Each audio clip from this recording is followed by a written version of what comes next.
Hey everybody, it's time for another Assorted Vinyl Finds video. I got some interesting stuff to show today, I think. And before I go through all that, I want to start by just telling you something I've always noticed was a pattern in my life from way back when. And we all have these kind of weird occurrences, I think. In my case, it always seems like I have some kind of clairvoyance or, ESP. But I never have it for anything important, like trying to figure out what I think the 6 winning lottery numbers are going to be for the weekend, It's always silly things. I'll give you some examples real quick before I go through the records, and it'll tie into the records. Well, first thing is that, the other day I was looking at my copy of the original Planet of the Apes movie soundtrack from 1968. I have one that's really in pristine, immaculate condition, and I was looking at it and admiring it, and I thought to myself, I wonder why I never see this album. I've been back into collecting vinyl for 3 years, and I've never seen this album in in the wild or any stores I go in. Must be really hard to find it. I'm glad I got this pristine copy of it. And if you do find a copy, it's not going to be as beautiful. Well, then today I go to my record shop next day after thinking that there it is. They get in a pristine copy of Planet of the Apes in mint condition, And it's just one of those things, I was just thinking about this, And if anybody saw one of my videos that I did recently on one of my record stores, for some reason, I don't know, I had the tune This Diamond Ring by Gary Lewis and the Playboys stuck in my head just for the hell of it. And I was whistling it while I was looking through the records. And what happens? Today I go to the record store, boom, find an album. Gary Lewis and the Playboys, This Diamond Ring. Last thing is that I'm going to get into the record showing. Bobby Gass made a video recently where he was really happy and proud that he found his first Sun record, Johnny Cash. And that was really interesting. Again, ESP on my part, because maybe he had ESP, Bobby, I don't know. But what happened was, I've been thinking about Johnny Cash a lot lately. I really am not familiar with too much of his stuff, other than the big hits and the songs that we all know, and I like his singing style. And I've been thinking of getting into more Johnny Cash lately. So what happens? I turn on Bobby's channel, and he happens to be showing Johnny Cash. Well, that's not where it ends. Today I go to my record store, and I find a whole bunch of Johnny Cash albums. It's just the way it is. I don't know. Like I said, I wish I had this kind of clairvoyance for lottery numbers. Alright, now that I've wasted a couple of minutes here or whatever, let's get on with the finds. Bobby Gass, if you're watching this, I didn't mean to take the wind out of your sails, pal. But I picked the same album up that you had, I found today. It's Johnny Cash Sings Hank Williams, a Sun record. It's a Sun record that you showed. I was just revisiting your video, and I discovered that yours is not stereo. Mine says stereo, which I think is the less desirable. I don't know if yours is stereo or not. I just noticed it didn't say stereo on it. Doesn't mean anything. In fact, I always thought the mono is usually preferable. So let's look at the record. It's on a beautiful Sun label, in great condition. And, these guys at my record store, for the most part, whenever you find a rare record, and again, I'm going to have to, I think, just take a moment here to change the blinds. I want to try to get rid of some of the glare if I can. Whenever you have a good record, they have a VPI cleaning record machine, and when they get rare records like this, and they already clean them, who needs it? I don't need the machine. It's already done. All I need for a record like this is a carbon fiber brush, and it'll stay clean. So that's that Sun record.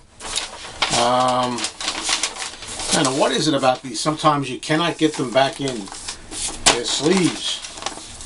Alright. We'll do this again.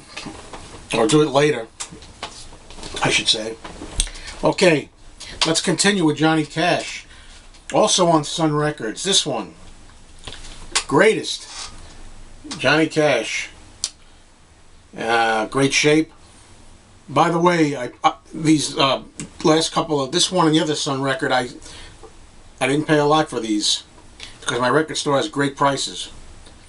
I tell you, you wouldn't believe how affordable these were. And we got again Nice condition Sun record. There. Sun label. So,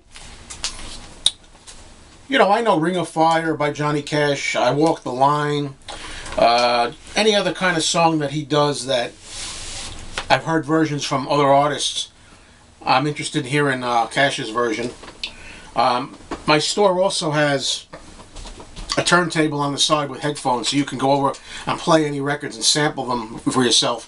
And I was playing a few Johnny Cash songs, and I really got into his voice, the sound of his voice.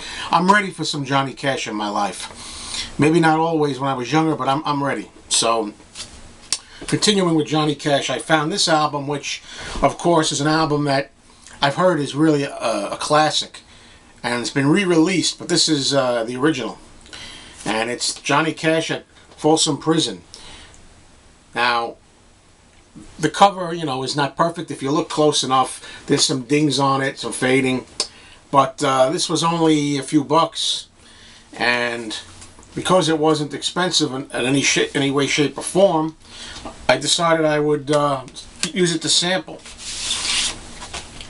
It's got the 360 sound, stereo Columbia. Original, great shape.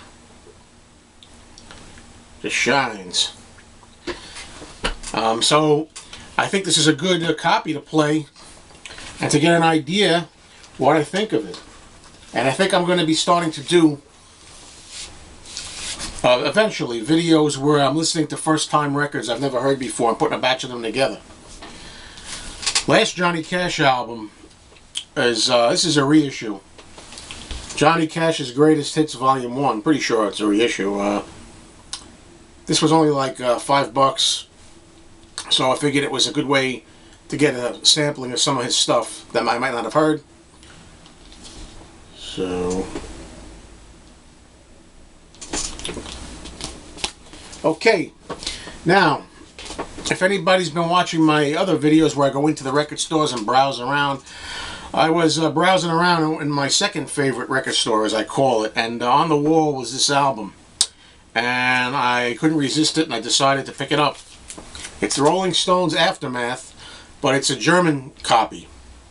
It's not. It's not a reissue. It's not the ones that's been coming out. I think they've been reissued. These records. Look at the label here. And you all know, whoever watches my channel religiously, I'm not a fan of reissues. I do not like the new reissues, 180 gram, the brand new. I'd rather have the original any day if I can. Hopefully this is an original, right? It's like a flawless condition copy. It's on the red Decca label from Germany.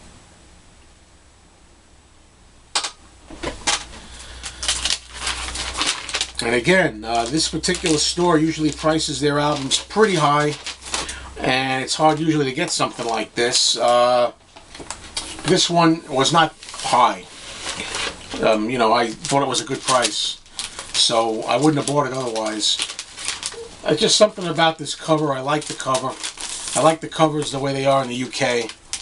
So although my Stones collection is pretty much extensively just US stuff right now for the most part, I'd like to get a hold of the other covers.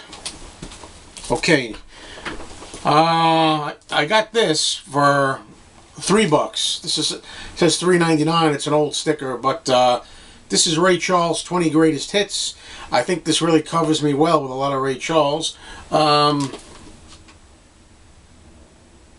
This is another German album.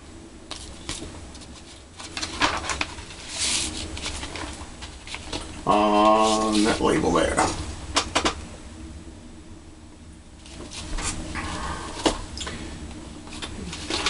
Ray Charles again. I'm familiar with the popular tracks.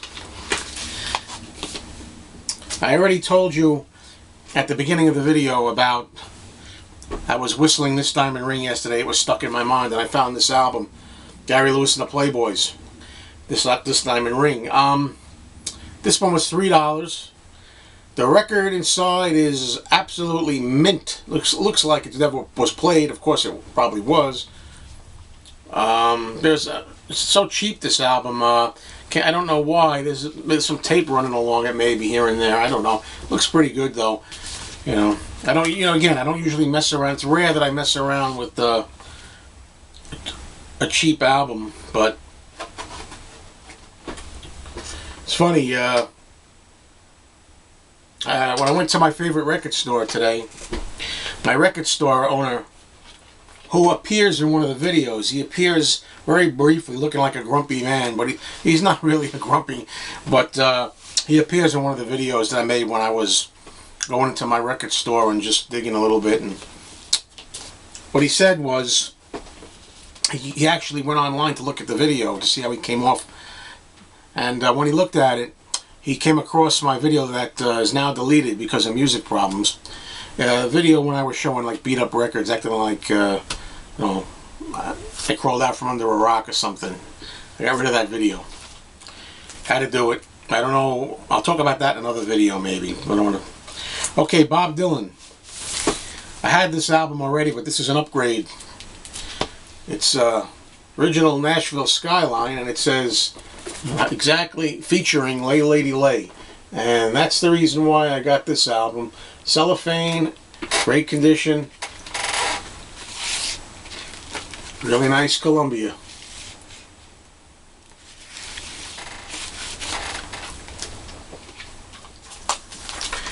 Now, I also have a lot of thrift store videos that I've been uploading. Goodwill, thrift stores. And oh man, I don't have it handy here. Damn. Well, I'll have to show that in another video. Okay.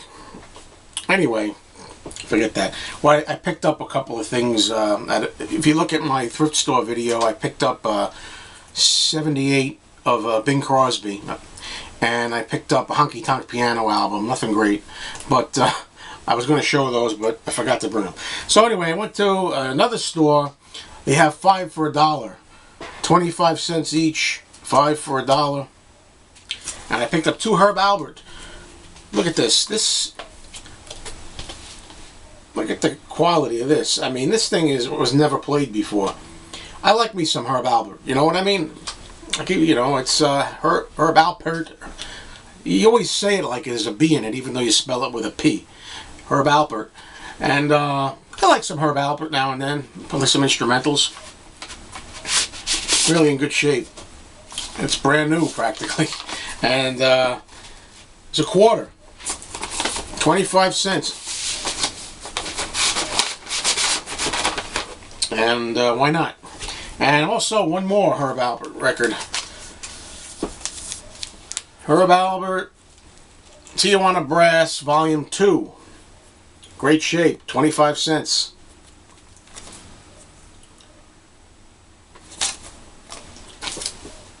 Okay,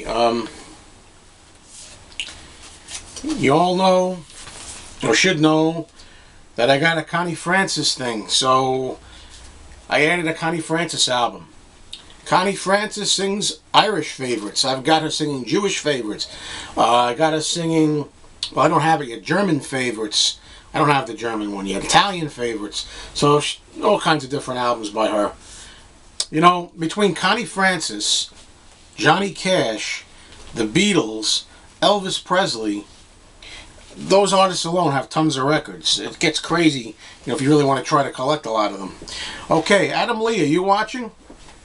Let me put my glasses on for this one because I want to see this really good. You know, I've really had Madonna on my mind lately. I've not been a big Madonna fan in my life. She was okay. I didn't dislike her.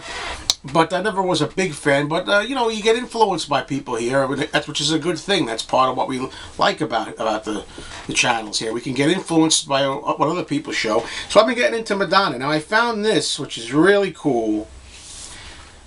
It's I showed a lot of German things. This is also a German 45 of Material Girl. Now, I don't know if this picture's common. You can tell me if this is a common picture in the States. Unfortunately, this was only a couple of bucks, but it's unfortunate that it's a little crumbled and ripped here. But I still wanted to get it because it was from Germany. If I ever see this, I'll upgrade it because this picture's dynamite. I don't think I've ever seen, in my opinion, I haven't seen every Madonna photo, but I love the way Madonna looks here. That's one of the best Madonna pictures I've ever seen. Yeah, baby. So, anyway, I like this, and I like the song Material Girl, so I bought it.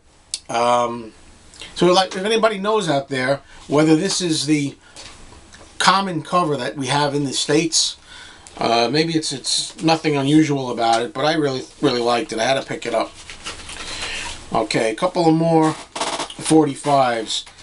When I used to go to the clubs in 1983, one of the songs I remember I was into at the time was this one. It was called I Eat Cannibals. It was a really goofy dance song. I never know how to pronounce that name. Total Coelho? I have a 12-inch single of this, extended single of this. That's why I didn't know if I even needed this for a while. I said, I have the 12-inch, why do I need a 7-inch? But you know, when it's only a buck or two, and you collect 45 picture sleeves, why not? Now, I saved what I consider to be probably the most embarrassing one for last. A lot of people don't like to say embarrassing. They say, oh, you know, I'm not embarrassed. I'm not really, but it's fun to say it. Doesn't somebody want to be wanted? I don't even know this song. It's the Partridge Family, okay? I like David Cassidy. I think he's a great singer. He just needs to get his act together lately. He's been in the news for DWI. David, if you're watching this, come on, man. Get it together. We grew up with you. Anyway, since I'm a picture sleeve collector, I really like this picture sleeve. I watched the Partridge Family when I was a kid. I don't know this song. I mean, I only know a few of their songs, but yeah, it was part of the mix. It was a couple of bucks, whatever, so I threw it in there. Well, that's my video finds this time. Thanks for watching, everybody. And Bobby Gas, let's go. The Man in Black, Johnny Cash. I'm going to listen to some Cash. And eventually I'll get through to making videos and showing different albums that I've heard from first-time spins.